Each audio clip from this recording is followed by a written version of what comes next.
Welcome back to Good Morning Oakcrest. My name is Jeff Geddick, Public Affairs Manager with Oakcrest, and we're at a very special place today, Orioles Park at Camden Yards, for a little preview of the 2014 Baltimore Orioles, and we're pleased that Greg Bader, Vice President of Communications and Marketing with the organization, is joining us today. Thanks for having me. Yes. First off, what does your role entail with the Orioles, and how long have you been with the team? Well, it entails a little bit of everything. I started in 1994 as an intern working in public relations. So this is my 21st season, and I've kind of been involved in several different departments, got some experience. These days I oversee our entire communications department and marketing, which is advertising, public relations, broadcasting, photography, publishing, and pretty much anything that touches the fan, you know, something where the ball club's communicating to fans, I'm involved in. Got it, got it. Well, as we get ready for opening day and the Orioles 2014 season, we know that this is a very special year for things beyond the team. It's the 60th anniversary of the Orioles in Baltimore, and I'm sure you have some special events planned, not only here at Camden Yards, but in the community as well. We sure do, and it is a huge year. 2 years ago, we celebrated the 20th anniversary of Oriole Park at Camden Yards. Now we're celebrating the 60th anniversary of the franchise, and we are going to be doing lots of exciting things that I think many of your viewers will be interested in. We're going to be doing, I guess the culmination is going to be August 8th when we do a fireworks and laser show that's going to also involve bringing back a lot of the great Orioles, the legends, the Hall of Fame players, but also some guys that maybe you haven't seen in 10 or 20 years around the ballpark. So that should be an exciting moment. Well, the Orioles have a great tradition of bringing back their greats, and I look on the wall, and the closing of Memorial Stadium was just a magical moment for that. The statues of the Hall of Famers from the last couple seasons here, you guys really do a good job of embracing the storied past of the Orioles. Yeah, and those events certainly set the bar very high. I hope we are able to achieve the great memories that folks have from those events. But it will be nice to bring back any opportunity we have to cheer these guys one more time. I think they get a kick out of it. We certainly owe it to them and to our fans to get to celebrate the past as much as we can. How about with the 60th anniversary? Will there be any special logos this year? Anything on the players' jerseys to commemorate the season? Yes, we do. We actually do have a 60th anniversary logo. It's pretty intricate. It involves the early 1954 bird as well as the cartoon bird. We think it looks great. It actually has the 1954 Orioles script incorporated to it, which is a great look. That's going to be worn on the right sleeve of every player's jersey this year. We're also using for all of our home games baseballs with that logo stamped on them. So souvenirs that land in the crowd, you'll know what year you got it. There's going to be more than just a contract this year. That's right. You actually get the special ball. Right. And how much planning goes into that? I mean, this is one of those milestone seasons, so you probably have been thinking about this for a long time. Absolutely. I think it's probably on our radar a few years out we start planning and start looking ahead. The real nuts and bolts get involved in October, early November. And, you know, it's true there is no off season in professional sports anymore. Baseball's no different. So from the moment the season ended, we were full speed ahead. Ready to go. Well, the other thing you mentioned was the 20th anniversary of Camden Yards here, Oriole Park at Camden Yards, and I see on the plaque over there it says the ballpark that forever changed baseball, and that is so true. And it seems like every year fans come into a new season here, and you see a new tweak or a new service. Can you tell us anything about the upcoming home schedule here at Camden Yards? Yeah, we're certainly excited, and we do think that phrase is apropos because there have been 20 ballparks built since this. I think there's a lot of imitation, no duplication, we like to say, but imitation is truly the highest form of flattery. We really do think that this ballpark set the bar for a generation of baseball fans. So I think fans will have the opportunity to see a lot of the same great amenities and great opportunities they've had. The roof deck is another year older. Dempsey's restaurant is yet another year better. And so we're thinking that fans will come and see a ballpark that looks as good as it opened as when it opened in 1992 and with even more modern amenities. Right. So the schedule, I mean, we were just talking about the dreaded Yankees and the Red Sox and the AL East. Any special events, any special home games this year, interleague play, anything that you'd like to note for us? It is a pretty good schedule this year. We actually, one unusual game, we very rarely have the St. Louis Cardinals come into Baltimore. I think this is only going to be the second time in history. And they are a storied franchise. They are a storied franchise, and it's interesting the connection in the 60th anniversary year that we'd be playing the St. Louis team, which is kind of a neat tie-in. And they're in town in early August for a weekend. I think will be a very big celebration. We're also playing the Pirates. Of course, we've had a couple of World Series against them that did not go our way. Right. Went the full 7 games. We didn't get the bounces. But that'll be interesting to be playing them at home and away this year, which is unusual in interleague. Yankees, Red Sox are back, of course. You know, Derek Jeter's last season for the Yankees. I'm sure there's going to be great demand in September for that series, his last games here. Obviously a great player who I think most Orioles fans have great respect for. So it's going to be a very exciting season, and you know, promotionally we have some great promotions as well. I was just going to ask you that. I mean, the fireworks series has been very special through the years. Are you having those nights this year again? We are, and we've actually enhanced them to 6 this year. So there's one every month. It's always on a Friday, but we spread it out over the month. We've also gone back to 6 T-shirt nights, which a lot of your fans may be interested in because they are being given out to every fan in attendance. So not just the first 10,000 fans, but on these special 6 T-shirt nights, every fan in attendance, no matter when they come to the game, they will get a T-shirt, which I think is a great amenity for fans to know they don't have to rush to get to the park. Right, exactly. And that again goes back to the experience of going and enjoying a game here at Oriole Park at Camden Yards. That's right. We want fans who come out to have a great time, to take something away with them, and to have a really affordable night out, because that's really what this is about, is bringing affordable family fun to the community. And when you compare baseball to the other 3 major sports in America, it really is probably the most affordable ticket to get and experience, would you say? It is far and away the most affordable. You know, in some cases, versus an NFL ticket, it's sometimes 20% the cost to attend an Orioles game than it would be to attend an NFL game. It's probably half the cost, if not more, than attending an NHL or NBA game. So we like to say it is the place for families. It is the place for affordable fun. Now, of course, we do have 81 games to choose from, too, which over a 6-month period creates a lot of opportunities for folks to come, either a weeknight, weekday, weekend. There are lots of opportunities for fans to attend. Sure. Well, our residents love coming to the games, whether it's with their families or as a group. So can you talk a little bit about how Oriole Park at Camden Yards is senior friendly, family friendly? What are some of the special accommodations there? Well, we think, first of all, that the fact that there are so many seats in the lower level are great for fans of all ages, because it doesn't require stairs or elevators or escalators. You know, the fact that we have 20,000 seats essentially on the lower concourse, in the bowl, right, that are good seats. We have a lot of shaded seats, which I know for day games is appealing to all fans, and that's not just the lower level, but even some upper level seats are in the shade during the games, for the day games. But we also have you know, the affordable prices. So we have 5 tiers of pricing depending on the type of game and what day of the week it may be. So there's plenty of shopping that can be done to find a really affordable night out. It starts at about $8 or $9 for a game ticket. That is a bargain in a lot of ways as compared to other entertainment.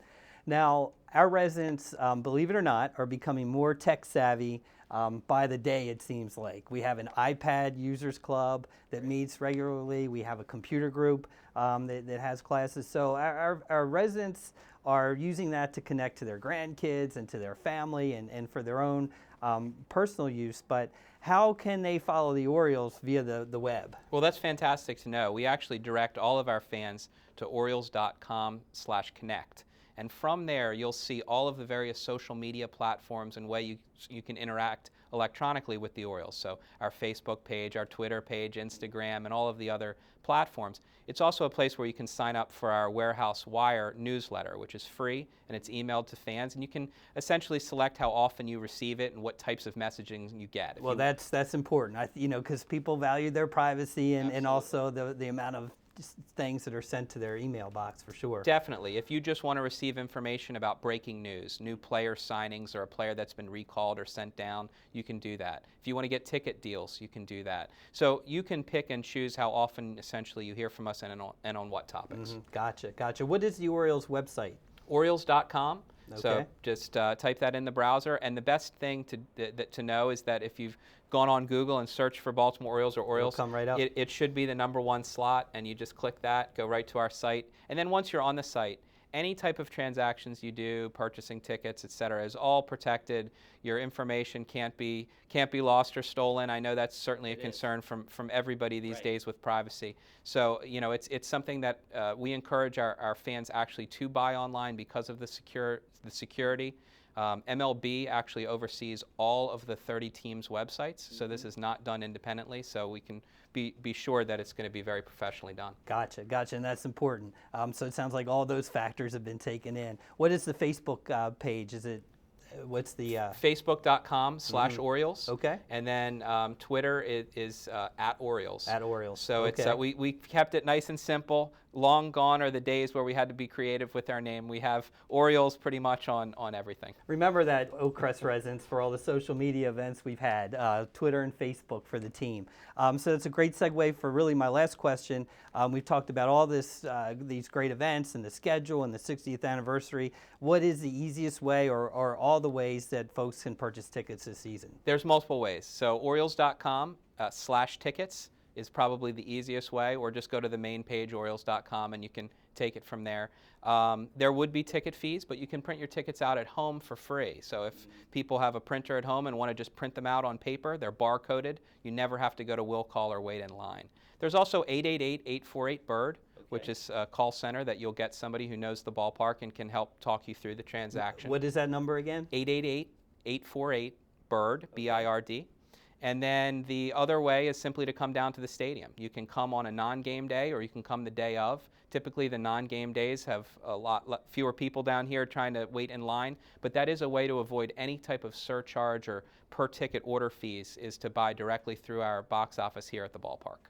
Well, Greg, thank you for talking with us today about the business side, the marketing end, and kind of previewing the events related around the Orioles this season and the games. We're going to be right back with Good Morning Oakcrest as our very own Jim Wetzel comes in. And we're going to take a look. Jim and Greg will be doing a little preview about the action on the field for the 2014 Baltimore Orioles.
Hi, I'm Jim Wetzel. We're continuing our conversation with Greg Bader here at Oriole Park at Camden Yards from the warehouse, and you can see in the background the field where the Orioles will see what they can do about winning at all in 2014.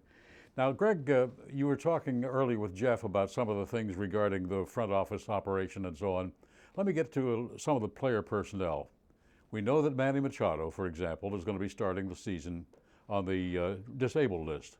But when he comes back, I'm curious about this. He was a doubles machine last year.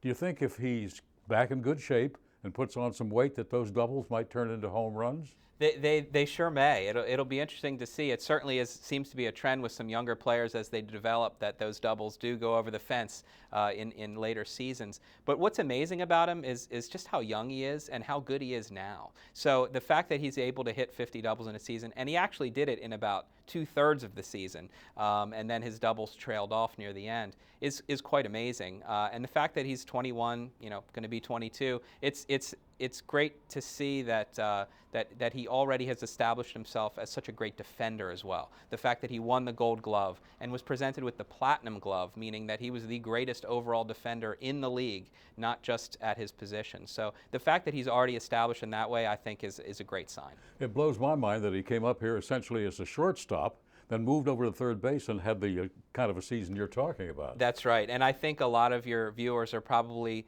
thinking back to the days of Brooks Robinson, and I certainly wish I had a chance to see Brooks play, but from some of the plays I see out there from Manny, I'm sure they're Brooks Robinson-esque. Now, I'm not putting him in that category just yet, but there are some plays that he makes that Brooks Robinson would be proud of. But you can dare mention his name in Yes, the same breath as yes. Brooks Robinson. There's another thing that occurs to me because of my age and the age of people at Oak Crest. We can think back to the days of 1966 when Frank Robinson came to the Orioles, and he immediately infused them with a great deal of fury and stick-to-itiveness and an ability to get out there and play the game, and he was the big leader. Do you think it's possible, and I'm looking at this because of the way I foresee this guy, that Adam Jones might develop into that same kind of a player? Well, I would hope that would be fantastic, because then you're talking about one of the greatest hitters of all time in Frank Robinson. I definitely see the comparison in a couple of ways, in that, one, it was just a tremendous trade, the Robinson trade back in '66, and the Adam Jones trade, which really, including Chris Tillman, is going to go down as one of the greatest trades in Orioles history. So the fact that Adam, the main difference though would be that Adam hadn't established himself yet as a player. So he was still a prospect when he was dealt, and really his entire career is starting with us and building. But he's definitely the team leader, and he's definitely seen of inside the clubhouse and off the field as a leader in this organization. So I can see the comparison in that regard. As you were coming in as an intern, you told me, in 1994? Yes. As you were coming in, I was ready to bail out of WBAL and head off into the sunset. and when the idea of Camden Yards came into being, I think, was it Jana Marie Smith? Yes. Yeah, Jana Marie Smith was the architect.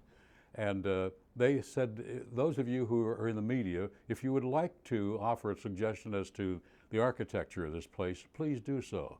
I wonder how seriously she took my idea of formstone.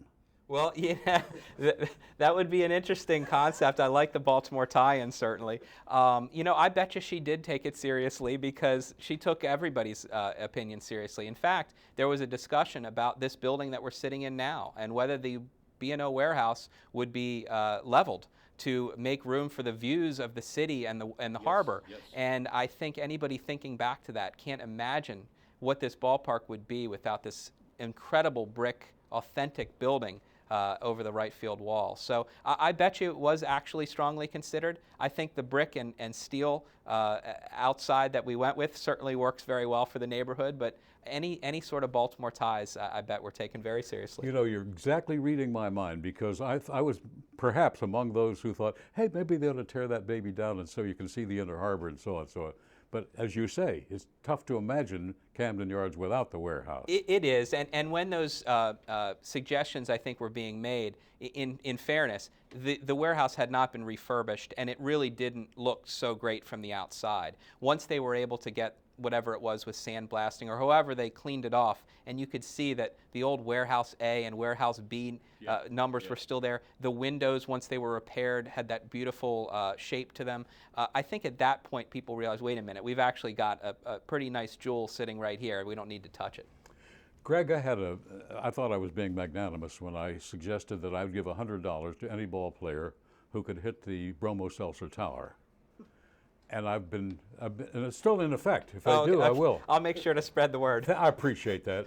And the thing of it is, You have a first baseman that's got me a little worried. Yeah, I would be worried if that bet was for the warehouse, because I think he has his sights set on the warehouse. The bromoseltzer tower will probably take a nice long roll to get there, but I definitely think Chris Davis has shown us he's got some of the most prolific power we've seen in a long time. Ever? Wow. Broken bat home runs, even. You know, it's amazing to watch. Another thing, you alluded to this earlier when you talked about the fact that Pittsburgh had played us in 2 World Series, 71 and 79, beat us both times. So we owe them a few lumps. But if and when the Orioles come back into the World Series, how about they play the Washington Nationals? How would you like that? I think that'd be exciting. It's funny. The fan in me would love it. What a great context to have these teams that are 30 miles apart playing against each other, battle of the beltways or whatever we would call it. Logistically, a nightmare. All of the media in the area would be flocking to the game, not just the national, but then all of a sudden DC and Baltimore media. It would be quite an experience. I think, though, we would not be picky about who we play. If it's the Nationals, great. If it's one of the other 14 teams in the National League, we'll take it. Well, we owe another lump to the New York Mets, don't we? Yes, yes, we do, from '69, absolutely. So, Greg, it's been a pleasure to chat with you, and we certainly wish you and the Orioles well in 2014, and all of the folks at Oakcrest will be tuning in and watching you and getting down here from time to time. Thanks very much. I appreciate you having me on. Thank you.